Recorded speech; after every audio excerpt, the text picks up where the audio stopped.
mengisi syurga itu iaitu orang-orang perempuan pula dah. Dia kata tapi hak masuk syurga pun ramai perempuan daripada lelaki-lelaki. Juga yang banyak mengisi neraka pun orang perempuan juga. Hak masuk neraka pun perempuan ramai daripada lelaki-lelaki. Tuan-tuan faham maksud? Maksud dia orang perempuan ramai. Pasal itulah syurga pun mereka ramai, neraka pun mereka ramai. Bukan kata bila jadi orang perempuan ni naya nak kena masuk neraka banyak. Macam orang kata lah, dia kata awak kereta proton ni banyak betul aksiden atas jalan. Bukan kerana proton tu aksiden, tapi proton banyak. Jadi ratio aksiden ni banyak proton lah. Dia kata ni kereta apa nama Daimler ni korang aksiden. Daimler berapa orang pakai, jadi aksiden sikit lah. Itu maksud dia. Bukan kata kereta proton ni siapa pakai nanti aksiden. Dah, jangan salah faham. Sama dengan kes ni. Bila kata oh naya lah jadi perempuan, perempuan ramai nanti masuk neraka. Sudahlah perempuan kena mengasuh anak, sudahlah perempuan kena masak di dapur, sudahlah perempuan kena setrika baju, sudah semua perempuan kena buat. Pergi merkik perempuan, semua orang perempuan kena buat. Lepas tu neraka pula ramai mereka ni. Ini salah faham. Ini salah faham.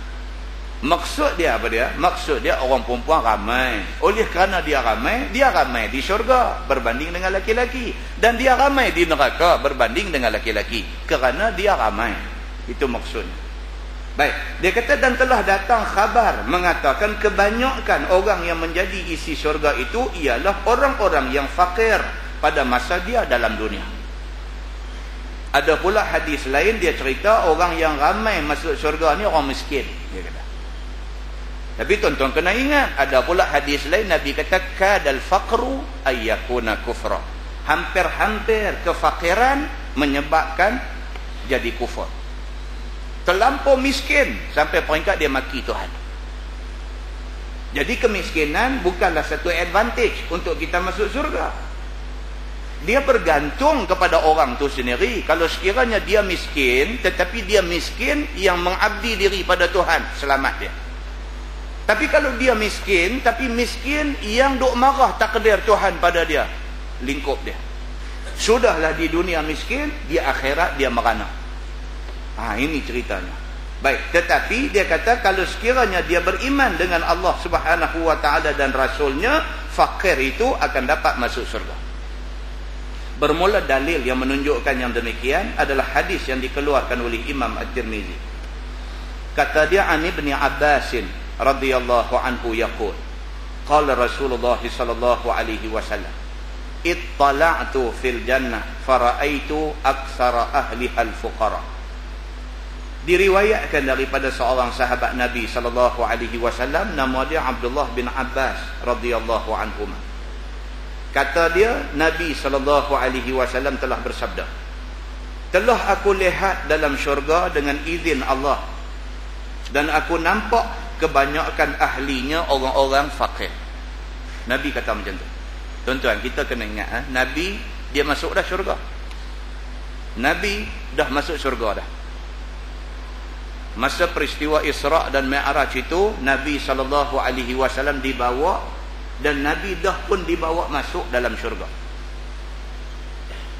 Nabi SAW sudah diperlihatkan neraka. Nabi tak masuk neraka, tapi Nabi dah diperlihatkan neraka. Bukan sahaja semasa Isra' dan Mi'raj, bahkan Nabi SAW pernah tengah duduk semayang, Allah bagi Nabi nampak syurga.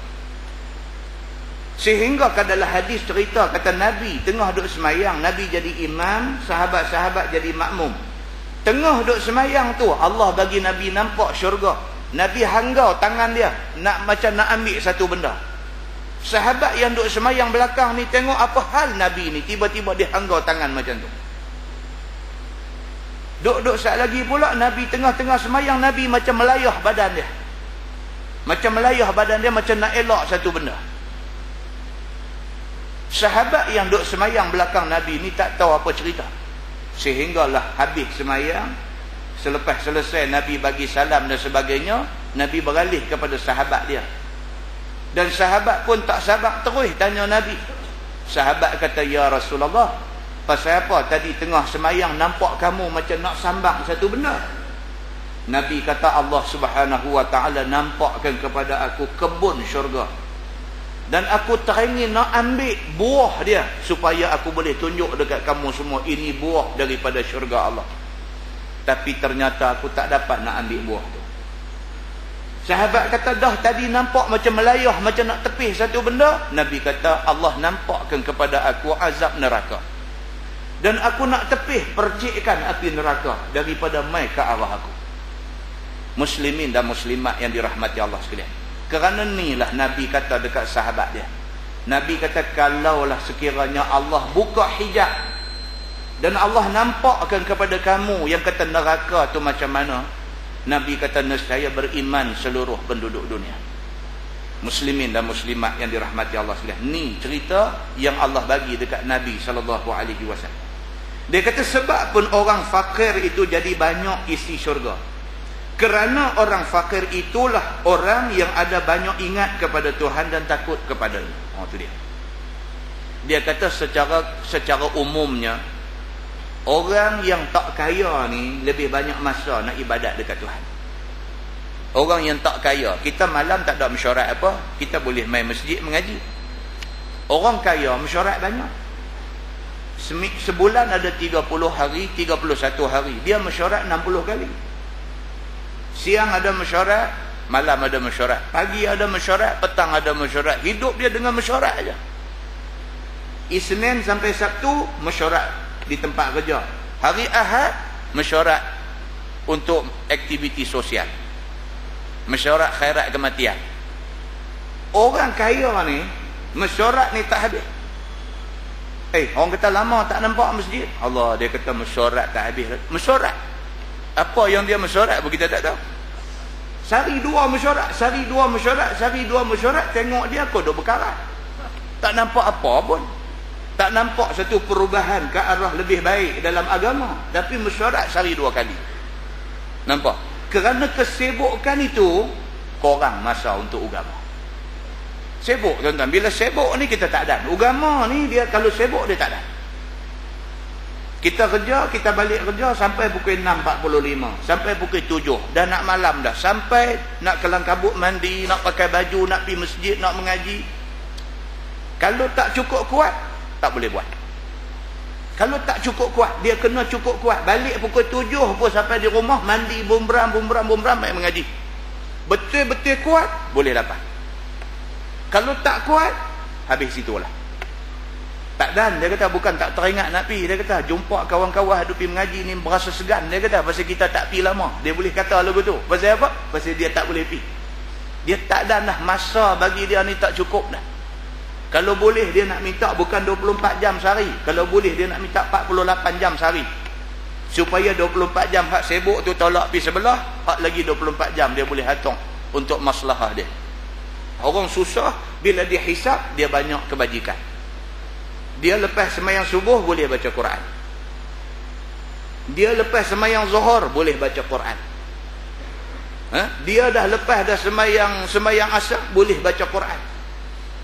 Dia dah lepas sembahyang isya, dia boleh tidur asar pukul 3, pukul 4 bangkit, boleh sembahyang sunat. Bila dihisap dia ni, duk jumpa hak baik aja. Pasal dia tak banyak benda nak boleh buat benda tak elok. Sebab dia bukan orang senang. Maka dia banyak habis masa dengan melakukan ketaatan kepada Allah Subhanahu wa ta'ala. Maka dengan kerana itu, banyak orang fakir itu jadi isi syurga. Sabda Nabi, wattala'tu finnar fara'aitu aktsara ahlihan nisa.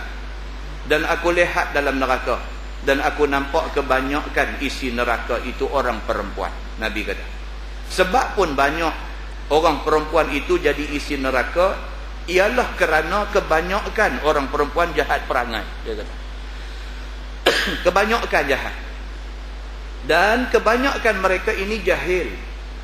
Kebanyakannya tidak sempurna akal, dan kebanyakannya busuk mulut. Kebanyakannya suka maki, kebanyakannya suka mencarut, dan kebanyakannya suka berkelahi, dan kebanyakannya suka buat fitnah dan buat celupak mulut, dan suka berlawan dengan orang sekampung dan sehalaman. Tu dia karang punya panjang cerita orang perempuan.